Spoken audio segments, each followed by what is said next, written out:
Hi, this is James Horner with Wick Digital Department. Today we're going to go over the editorial process of adding an article. We're also going to go into how to enhance an article and images, and how to make them more visible for search engines, and how to also help them look nice on the website. First, I want to start with just how to create an article. When we come into Blox, this is the home screen, and I will go into the menu and go to Editorial and then Assets. And the concept is that any item, any article, image, movie, they're all assets. And they can be related to each other in a variety of ways. So every little bit that you want to put on the website is an asset. Most of them are going to be articles, and probably after that the next bulk would be images. So when we come into the editorial assets page, we see a list of all the current stories, the latest stories, and if we need to, we could search. If we want to find particular stories, we can click a section on the left and search, and it'll filter them, but we'll get into that later. To create an article, we just click up here to the New Asset button, and it'll drop down a menu. Most of the time it'll just be a simple article, so that's why it's first. That'll pop up a window with a few different fields. The first one is going to be the title.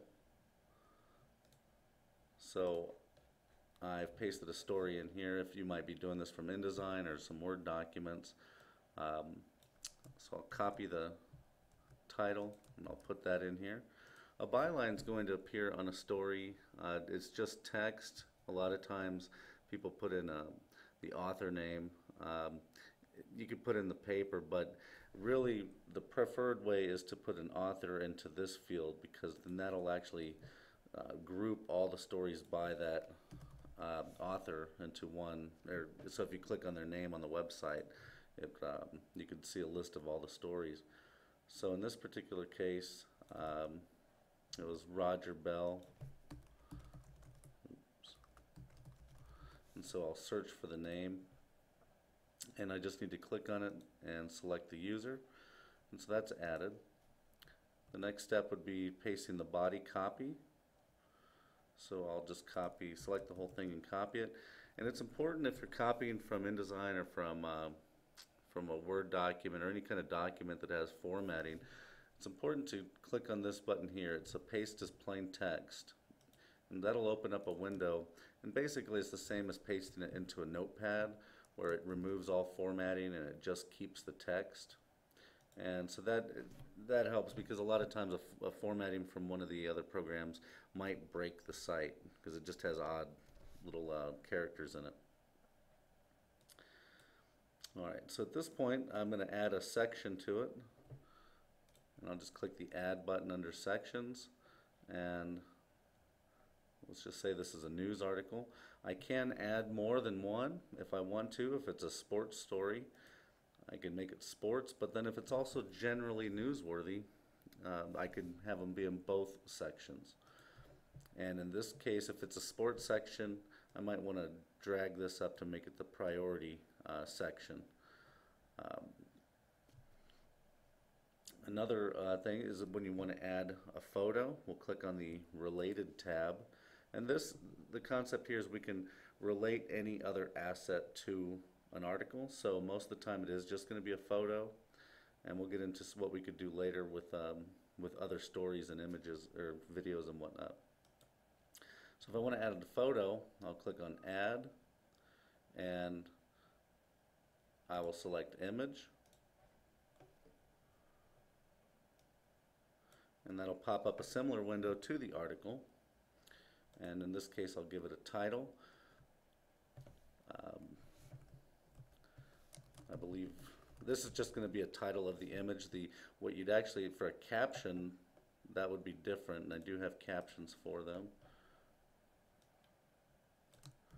And that's going to appear under the article. Basically the way it works is this is the title here. This is an article page here. This is the title. This is going to be the caption. And so for the image, I'll click New, and I'll upload a file. Blox does integrate with Dropbox, if you saw that on the drop down. So sometimes a site might have all their images in one kind of cloud service. But in this case, I'll just navigate on my computer to the image. I'll find the image that I want and click Upload. Now, similar to the article, you can add a photographer here, and it would be the same thing where you'd find go through and find a user in the user system, and then you could also put a byline.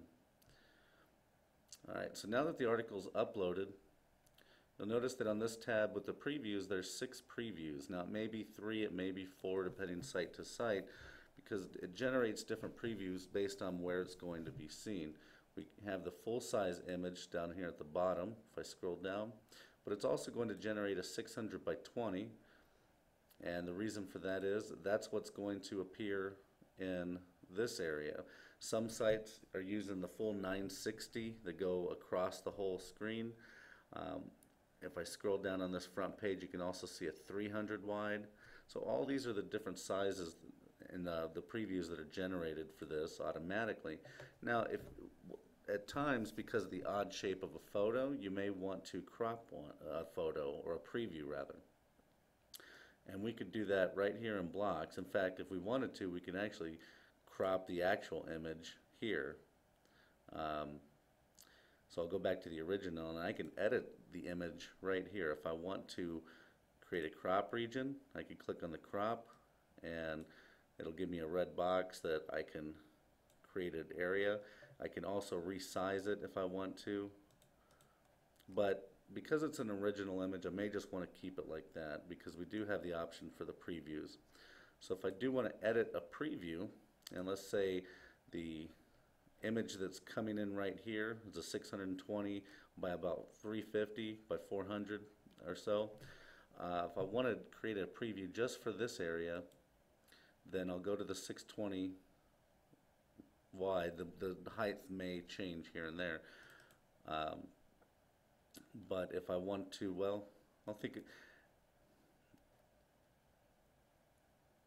what I can do is well, create the crop region here.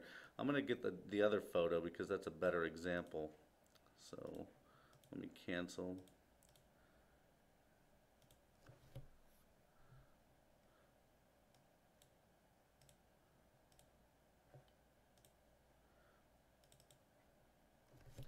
The other photo is a vertical photo, and so those are the ones that you usually have problems with putting on the site. Alright, so in this case, I've uploaded this photo, and for the 620 view, if this was going to be the featured photo to go in this particular area, what I'll do is create a crop region, and I could type in down here 620 by about 400. And so what it's going to do is it's going to create that size, and I can now focus it on, instead of the photo focusing on you know, his chest going up to some empty space, I can actually focus it more on the person. And so when I click apply change, oops. Okay, so it comes down here at the bottom, and so this is going to override the other 620. It's going to remove the old one, and I can also do the same thing for these down here. These are about 300 by 250, and so I'll create a new preview, or I'm going to look up and see how some of the defaults are. Yeah, so it's 300 wide. Some blocks may be 320, so from site to site you need to know how big the photos are. So what I'll do is I'll on the previews, I'll copy from full size image, I'll modify this to be 300, and it resizes it to 300, and then I'm going to create a crop region of 300 by 300 and focus the crop region there. So that's going to override the original setting. And at this point, for images, you really don't need to create a section. I'm just going to put in the caption and there. So when you have an image, you don't really need to apply any sections because they're linked to the story. If it's a standalone photo that you have no story for, then go ahead and apply it to a section. But most of the time, you don't need to do that. So at this point, I'll save and close. I can add more photos if I have more photos, and it's going to list them all here. And if you have more than one photo, similar to the section, you can drag them and raise the priority. Whatever's the top photo is going to be the one that shows up on the site for the story. So at this point, I'm pretty much done with a story. I'd like to enhance my story at this point, however. I could save it at this point. In this case, I will save it, but I'm going to remove it so it doesn't show up in the live. I'm just going to put it to our test section here.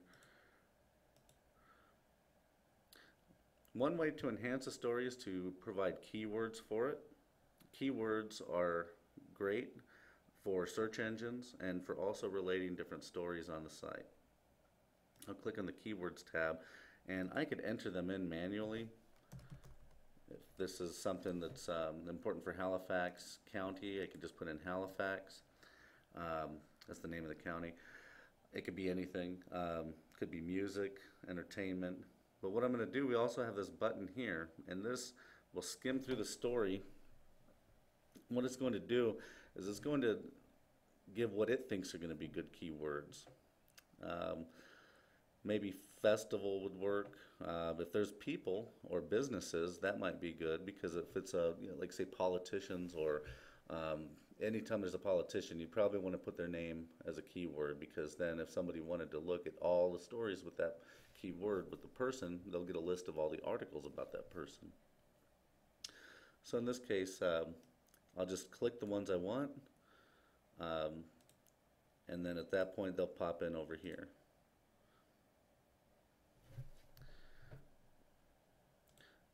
To that point, if we did want to, there's a tab for related links. Now this is going to search the web for similar items, and this will add them to the article as links. Now it's nice if you see your own website here, you don't want to go off to somebody else's, but if you do see anything from your site, you can always add them as a link. So another way to enhance a story is to provide a location. So I'll click on the other tab, and down here there's a location. Now if there's an address in here, doesn't seem like there is, but well,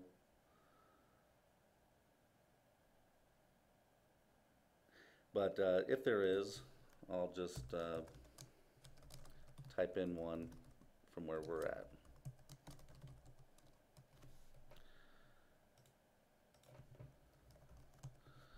And you don't need to put in the country or the latitude or longitude. If there's something where it's very specific, where you have the latitude and longitude, you could put that in there in the map. And what this will do is create a map and put it on the story, almost like it's an image or something, like an image or video. All right, and so then I'll save this. Well,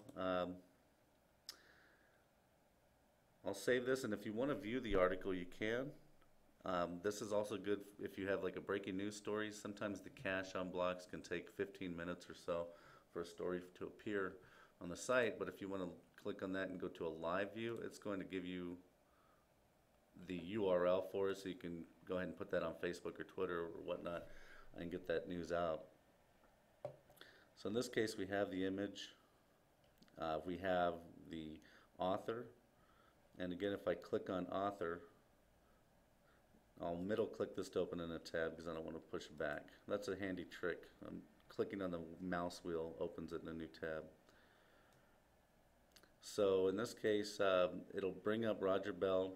It'll say his news. If I click on your news, it'll list all the articles that he's written. And this is handy because you can also use this as you could potentially have this type of page linked to an author on the home page or on any other page. You can make a block where you have all your different contributors. All right, so I'll close that and I'll scroll down and we'll see again the image with the title and the caption. Now here's a location. Now it's maybe I didn't put in the right zip code, but basically it's just a small Google map exactly this big, and it provides the address.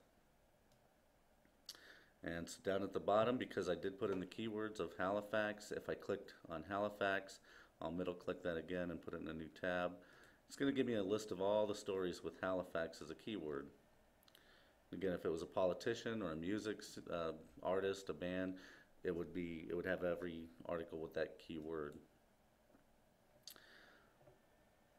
Now at this point, we can enhance the story a little bit more by adding by linking it to other stories. So if this is if we have I like to use the elections a lot because those are always they happen every year, and there's a lot of news surrounding them. So if we wanted to link stories together all about an election, or maybe it's hurricane season in some of the areas that have hurricanes, or flood season or whatnot, anything that has multiple stories that get written about an event, we can relate these stories. Now we don't want to use them as child assets, but we can make them sibling assets. And there's kind of a hierarchy where, well, the child and the parent asset are kind of, they're the opposites. If you can have an article be a subset of a larger article or a larger story, say there's a festival coming to town and there's one broad story about the festival. You can have other stories become children of that one main story. Maybe one article focuses just on the music, one on the food, one on this and that. They can all basically be attached to that one. But most of the time they may be a sibling asset. If you've already written an article, I can click on Add and go to Find Assets. And this is going to bring in a list just like the other screen. I can search by section, or you could search by a date range here. And I'm going to go back in the past a little bit just so I don't get a current one.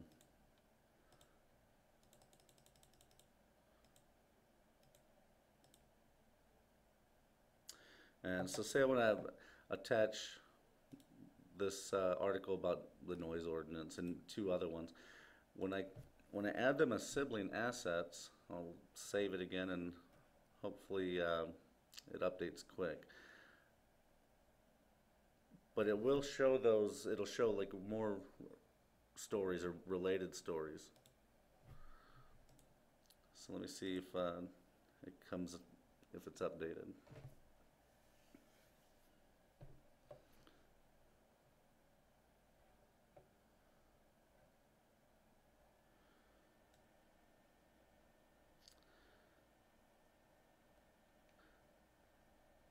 All right.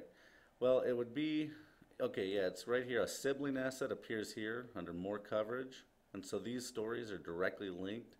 So when you get down to the bottom of the story, it's going to say more coverage and have these two links here. We can make the fonts bigger on that. That is a little bit small for more coverage. But, that works a lot if it's an ongoing story. And you can link back to past stories. I'm going to remove those because it will show up on those stories. Also, we have some other items that we could put in an article to make it, to enhance the look of it. We have on the other tab, if I go back up to Miscellaneous Properties, I have a subheadline, a kicker, and a hammer. Now I could show you where those all go.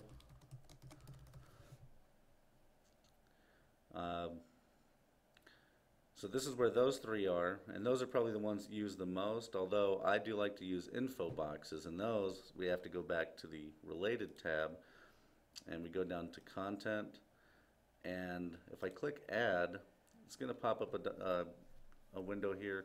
I have a list of all these types of they're boxes basically, like a Ben Day box in print, but for the web. So if I want to put in adjust the facts, I could title it anything I want, but it defaults at that. And you could format these just like you can an article. And so I'll add a few. The editor's note, all these pop in at a different place. So I'll add a few so you get a look at how they all interact.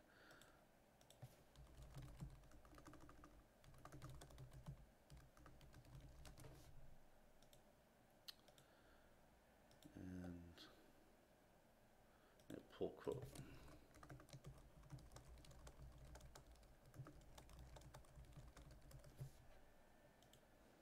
Alright, so I'll save it and let's see how it looks now. So a lot of times if you just look at the preview, it's going to give you more up-to-date. If you look at the live view, it might not update for a few minutes, so that's why I go with the preview. So now we have some more items up here. We have the kicker up at the top, the hammer, of course, if it's a really big headline. A lot of those aren't going to appear in the story on the front page. They'll only appear in the article, so that's why the headline still has to be the headline. So we have the subheadline here. You see that there's an editor's note that appears right there at the top. And then as I scroll down on the left, this doesn't have ads when we're viewing it from the preview, but the ads, it would go image, and then adjust the facts, more information, but that has kind of like the grayed area. The two ads, the pull quote will go underneath the two ads, and then the map. And further down as well, we didn't post on some of the other ones, but basically it's a good idea to kind of play with those and see where you'd like them. If you do want to use that, I really do think it helps the story pop out a little bit more, and it gets more engagement instead of just a wall of text. People are much more likely to look at the whole story.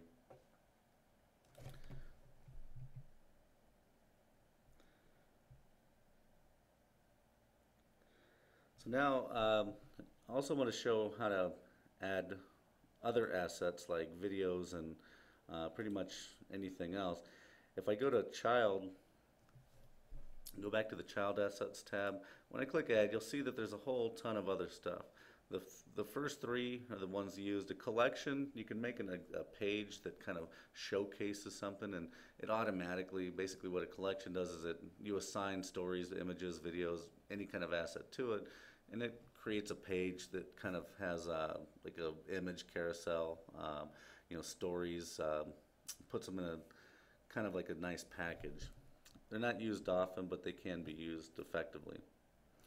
But when I click on or hover over the More editorial, you'll see that we can add any other asset. We can add an audio file, and that's going to appear kind of where the image does. It's just going to be a little link where you could play it, and it plays. Same thing with a flash file. You can add an HTML asset, and HTML assets are handy because they can accept any kind of code like JavaScript or just HTML pages. A lot of times you might get an embed code. This might sound too technical, but say we want to embed like the Santa tracker from NORAD during Christmas time, or somebody else's widget, and they say click here to get code. What you do is you would get an area that looks just like the editorial normal article, but you paste in that HTML code here, and then you save it. And so that's handy for widgets. A lot of things out there have widgets to them nowadays, and so you can add those to an article. We also have a link, and what that's going to be is if you want to link to, like, say, another website. In this case, maybe you want to link to the festival website. It's going to put that link on the side and with the image. So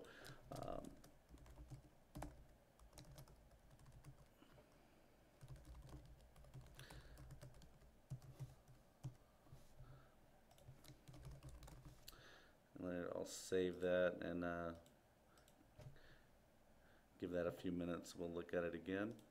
We also have, you can add a poll. A lot of times the site might put a poll right on the front page, but you can also make individual polls to include just into that one article. That's another way to get people engaged in an article.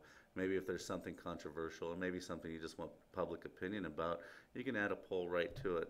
A lot of times during the sports season, you might want to put in some kind of poll question about who do you think the best offensive player, defensive player, who do you think is going to win this game, that kind of thing. It's really quick to add a poll, so I mean it may be worth the time in a lot of cases. And if you haven't made a poll before, basically type in the question, and then you can add as many answers as you want. So I'll put in red team and blue team, and then of course I'll change these to actually be the colors. And you can make it be a bar graph or a pie graph, whichever one you want.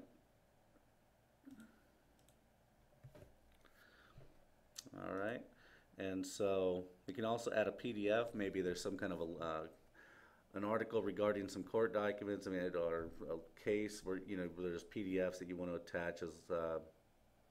You could also, I'm trying to think of other instances where PDFs are handy, but usually it involves some kind of a court in my experience. But you can attach basically the premise is any PDF. It'll just be a link and it'll have it opened in a new window. You could add a table. Well, a table is just a document. It's just a spreadsheet pretty much for the site. We could add a column and then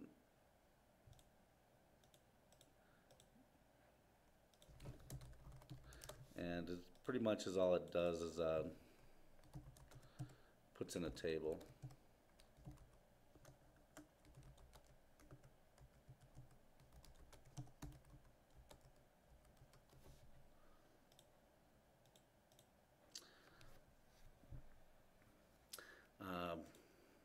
Furthermore, we can finally get down to videos, and this is becoming more and more common nowadays. We have two options to add a video. One of them is to upload it directly to Blox. It'll play it using its own type of video player called Flow Player. It's not the best. It's there's certainly better out there, which is probably why we want to use YouTube the most. Second of all, it takes up storage on your site. If you upload a video to Blox, you have the uploading bandwidth, then you also have every time somebody views it, basically the downloading bandwidth. The bandwidth over time might start to creep a little and involve some costs. So that's why we actually prefer YouTube. If you have a YouTube account, you should use that. If you don't have a YouTube account, you should probably get one. They're really good with the social media.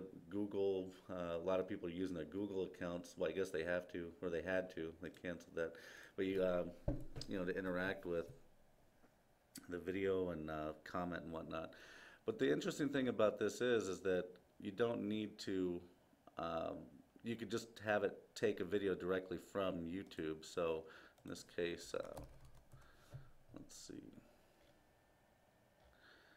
Here's a popular. What I could do is I could just take the URL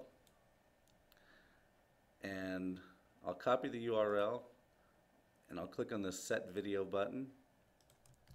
And when I do that, it's going to bring in all the information from the video. It's going to bring in the title. It's going to bring in the user. It's going to bring in the description and whatnot. And then it's going to appear just like on the image on the story. It's going to appear up there where people can view it. They can also expand the screen at that point. Alright, so now that we have a number of different types of assets linked, I'm going to look at the preview again.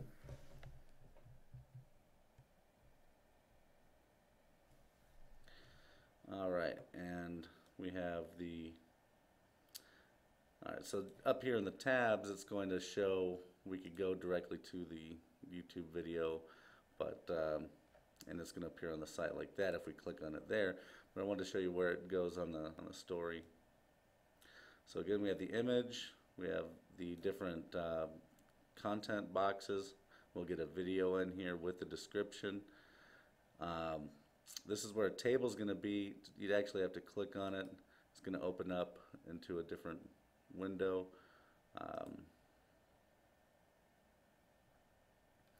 Just wanted to show you what the table looks like. Basically, it's just for raw data if you want to include it in a story. But then you have the poll. People could vote right here from the story, so that's why I think that's a really nice feature. And then again, we go down and there's the location. Oh yeah, and here's the related link.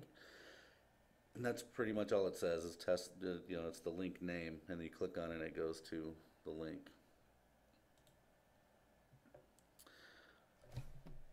Alright, so that says the basics on adding an article and then how to attach related assets to it.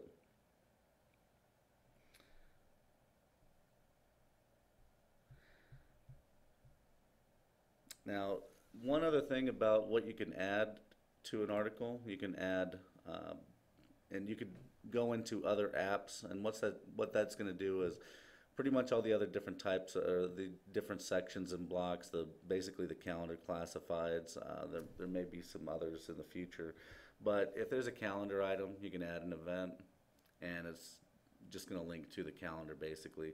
I don't know when this might be useful, but you could potentially add a classified ad, and it's going to appear just like the image in the video up there on the left. Maybe a coupon might be something that you'd use, but not many articles are written about classified ads.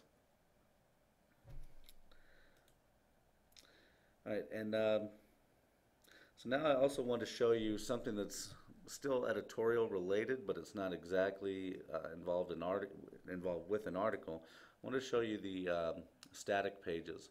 What a static page is it's usually like the contact us page, maybe some subscription pages, but that's going to go under design and then static pages.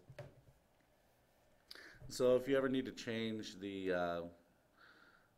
contact us or the staff page, this is where you do it. When I double click on this, it's going to give me this preview right here. Basically, this is just an HTML page.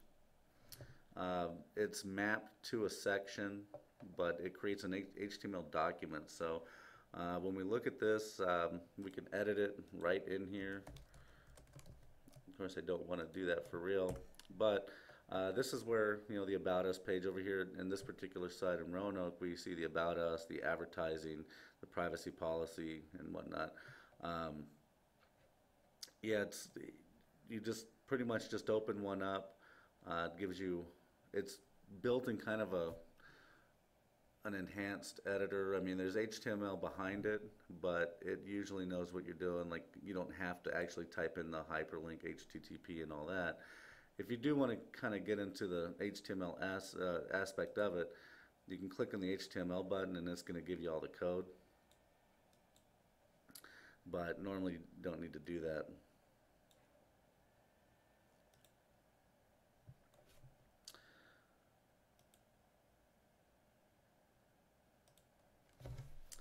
All right, so that's pretty much goes over the editorial side of Blox. If you ever have any questions, feel free to give us a call or contact us on email. We also have a help desk we call it our Zen desk. Let me open that for you. It's wickcommunications.zendesk.com. And if you click on the knowledge base, we have a variety of articles. It may look different because I can create the articles and I have different permissions, but basically you're going to see some articles about applications, but a lot of our how-tos are going to be down here in the Blox Town News under the editorial. We have some videos in the past, but this one is hosted here shortly.